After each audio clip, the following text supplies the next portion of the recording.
Hello विद्यार्थियों and welcome back to the channel. तो बच्चों, हम लोगों ने हमारा माइक्रो इकोनॉमिक्स का थर्ड चैप्टर स्टार्ट किया था, जिसका नाम था बच्चों कंसेप्ट ऑफ डिमांड। आज अगर देखा जाए तो ये चैप्टर का लास्ट वीडियो है और आज हमारा ये चैप्टर हो जाएगा खत्म।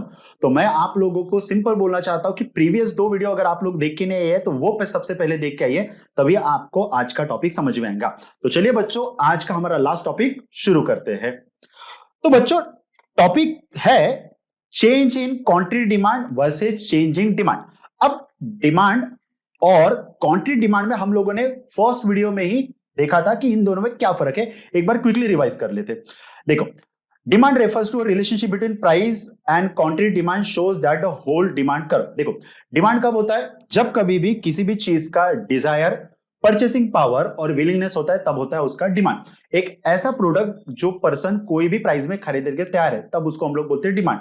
और क्वांटिटी डिमांड मतलब क्या? कि एक ऐसा प्रोडक्ट जो खरीदेगा एक पर्टिकुलर प्राइस आने के बाद, जिसको हम लोग बोलते हैं क्वांटिटी डिमांड। तो ये तो चीजें हम लोगों ने कवर कर दिया। आज का जो टॉपिक है वो है simple change in demand and changing quantity demand. इसमें फर्क समझते हैं। देखो क्या लिखा है changing demand. When the demand of a commodity change due to change in other factor.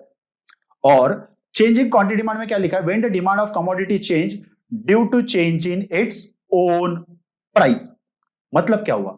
जब कभी भी डिमांड में असर हो रहा है खुद के प्राइस की वजह से नहीं, किसी दूसरे के फैक्टर की वजह से, ऐसे इसको हम लोग बोलते हैं चेंजिंग डिमांड। और दूसरा, डिमांड में चेंज हो रहा है खुद के प्राइस की वजह से। बोले सर अभी भी क्लियर नहीं हुआ, तो लेट्स सी एन एग्जांपल। देखिए, the demand of coke change due to change in price of Pepsi. अब आप लोगों को पता है कोक और पेप्सी ये आप एक दूसरे के क्या है यहाँ पे बच्चों? Substitute goods. कि कोक के प्राइस में अगर चेंज आता है तो डिमांड किसका चेंज होगा? पेप्सी का। एग्जांपल के तौर पे देखते हैं, कोक वर्सेस पेप्सी। मान के चलो कोक का कैन आ रहा है 100 रुपीज का, पेप्सी का भी कैन आ रहा है 100 रुपीज का। अब लोग कोक खरीदे या पेप्सी खरीदे, one is the same thing, क्योंकि both are given same level of satisfaction. तो यहां पे अगर कोक का प्राइस बढ़ गया, सिंपल 120 हो गया, कोक का प्राइस बढ़ा, तो डिमांड किसका इंक्रीज होगा यहां पे बच्चों? पेप्सी का। तो मुझे एक बात बताइए, पेप्सी का डिमांड किस वजह से इंक्रीज हुआ? खुद के प्राइस की वजह से नहीं, किसके प्राइस की वजह से? कोक के। मतलब इसी को यहां पे बोला जाता है बच्चों other factor. Other factor like price, यहां पे ओन प्राइस नहीं होगा, other price. Price, taste, income, मतलब दूसरे फैक्टर की वजह से अगर मेरा डिमांड इंक्रीज या डिक्रीज हो रहा है, ऐसे इसको हम लोग बोलते हैं चेंजिंग डिमांड। ये समझ में आ रहा? तो सर क्वांटिटी डिमांड में क्या फर्क है? देखिए, क्वांटिटी डिमांड में लिखा है the demand of coffee decreases due to change in its own price. Coffee का प्राइस था 100 रुपए, अब कॉफी ने अपना प्राइस 120 कर दिया, तो कॉफी का डिमांड क्या होगा यहाँ पे बच्चों? डिक्रीज। क्यों डिक्रीज हुआ? क्योंकि कॉफी ने खुद का प्राइस यहाँ पे इंक्रीज किया। इसको हम लोग सिंपल यहाँ पे बोलेंगे चेंजिंग क्वांटिटी डिमांड। तो यहाँ पे ना ये एग्जांपल ऊपर वाले केस में भी अप्लीकेबल होगा। देखो सिंपल, अगर मैं पेप्सी के केस में बात करूं तो पेप्सी के केस में हम लोग बोलेंगे चेंजिंग डिमांड, क्योंकि पेप्सी का प्राइस चेंज हुआ ड्यू टू, सॉरी, पेप्सी का डिमांड चेंज हुआ due to change in price of coke. इसको हम लोग बोलेंगे चेंजिंग डिमांड। बट कोक का डिमांड यहां पे क्या होगा? अगर प्राइस इंक्रीज हुआ तो कोक का डिमांड यहां पे डिक्रीज होगा, तो इसको हम लोग बोलेंगे चेंजिंग क्वांटिटी डिमांड। मतलब दूसरे के फैक्टर की वजह से अगर मेरा डिमांड इंक्रीज या डिक्रीज हो रहा है, कॉल्ड एज चेंजिंग डिमांड। मेरे खुद के प्राइस की वजह से मेरा डिमांड इंक्रीज है, डिक्रीज हो रहा है, इसको बोलते हैं चेंजिंग क्वांटिटी डिमांड। चलो, तो दो तीन एग्जांपल से आप लोगों को समझाया, उम्मीद करता हूं कि आप लोगों के समझ में आया हो अच्छे से। इसको आप नोट डाउन भी करके रख दीजिए। चलिए अब आगे बढ़ते हैं। इसमें कुछ क्वेश्चंस है जो मैं आप लोगों को दे रहा हूं होमवर्क के तौर पे। देखिए ये वाले क्वेश्चंस होमवर्क के तौर पे, इसमें आपको बताना है कि चेंजिंग डिमांड है क्या चेंजिंग क्वांटिटी डिमांड है। जैसा पहला क्वेश्चन मैं आपको करके बताता हूं, when people buy more ice cream during a summer than winter. बराबर, कि पीपल समर में ज्यादा आइसक्रीम खरीदते हैं एज कंपेयर विद विंटर। मतलब समर में उसका डिमांड बढ़ रहा है।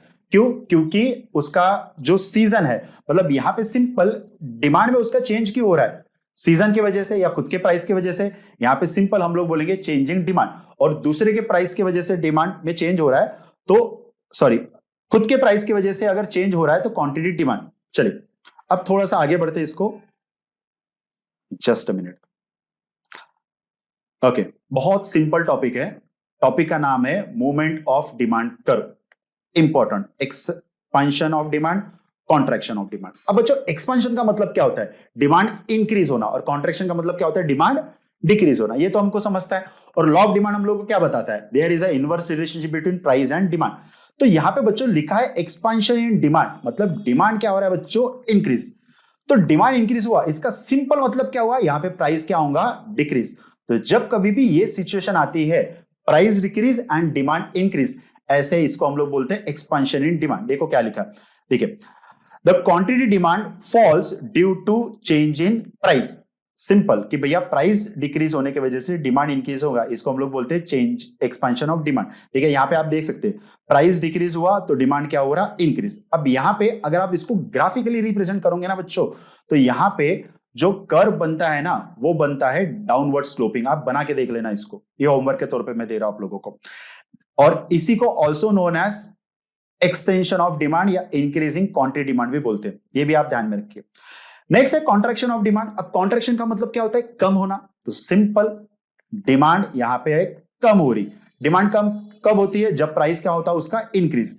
जब ये सिचुएशन होगा इसको हम लोग बोलेंगे यहां पे बच्चों कॉन्ट्रैक्शन इन डिमांड। देखिए प्राइस इंक्रीज हो रहा और डिमांड क्या हो रहा है? यहां पे डिक्रीज। ऐसे सिचुएशन को हम लोग बोलते हैं कॉन्ट्रैक्शन इन डिमांड। यहां पे जो ग्राफ बनेगा ना वो अपवर्ड स्लोपिंग बनेगा, आप करके देखना इसको।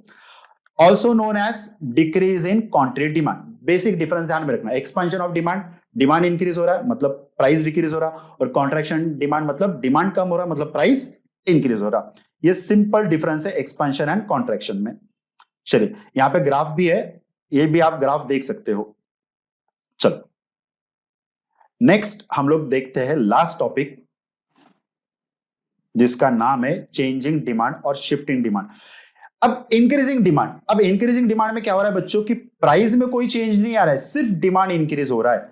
ऐसे सिचुएशन को हम लोग यहां पे बोलते हैं बच्चों इंक्रीजिंग डिमांड। देखो प्राइस में कोई चेंज आ रहा है नहीं, ऑटोमेटिकली डिमांड इंक्रीज हो रहा है, तो यहां पे हम लोग इसको बोलते हैं इंक्रीजिंग डिमांड। और यहां पे जो कर्व बनेगा ना वो राइटवर्ड। देखो जब प्राइस इसका 10 था तब इसका डिमांड था 100, जब प्राइस का 10 ही है अब इसका डिमांड कितना हो गया? 120। मतलब ये यहां से इधर शिफ्ट हुआ, यहां से ए से शिफ्ट हुआ बी की तरफ, मतलब कहां शिफ्ट हुआ? ये राइटवर्ड शिफ्ट। ये समझा आप लोगों को? नेक्स्ट टॉपिक है लास्ट टॉपिक, जिसका नाम है decrease in demand. Decreasing demand में देखो सिंपल, प्राइस में कोई चेंज नहीं पर डिमांड यहां पे डिक्रीज हो रहा है, इसको हम लोग क्या बोलते हैं? यहां पे डिक्रीज इन डिमांड। देखिए यहां पे लिखा भी है, ठीक है। डिक्रीजिंग डिमांड रेफर्स टू, ठीक है, decrease in price and sorry decrease in demand and price is constant. और यहां पे जो कर्व है ना वो लेफ्टवर्ड शिफ्ट होगा। देखिए कैसा, यहां पे बता रहा हूं मैं। देखिए प्राइस सेम है, मान के चलो 10 रुपीज, डिमांड था 100, अब प्राइस सेम है 10 और डिमांड हो गया 80, मतलब ये यहां ए से बी की तरफ शिफ्ट हुआ, मतलब यहां कहां शिफ्ट हुआ? वो लेफ्टवर्ड, इसीलिए इसको लेफ्टवर्ड शिफ्ट बोलते हैं। समझ में आ रहा आप लोगों को? ठीक है। तो बच्चों हम लोगों ने आज लॉ ऑफ डिमांड देखा, उसके अजम्पशंस देखे, उसके एक्सेप्शंस देखे, उसके बाद ठीक है कुछ हम लोगों ने expansion in demand, contraction in demand, increasing demand, decreasing demand देखा। तो इसी के साथ ये चैप्टर होता है खत्म। नेक्स्ट चैप्टर हम लोग पढ़ेंगे इलास्टिसिटी ऑफ डिमांड। तो बच्चों आज के लिए इतना ही। अगर आप लोगों को वीडियो पसंद आया तो लाइक और सब्सक्राइब करना ना भूलें। Thank you very much.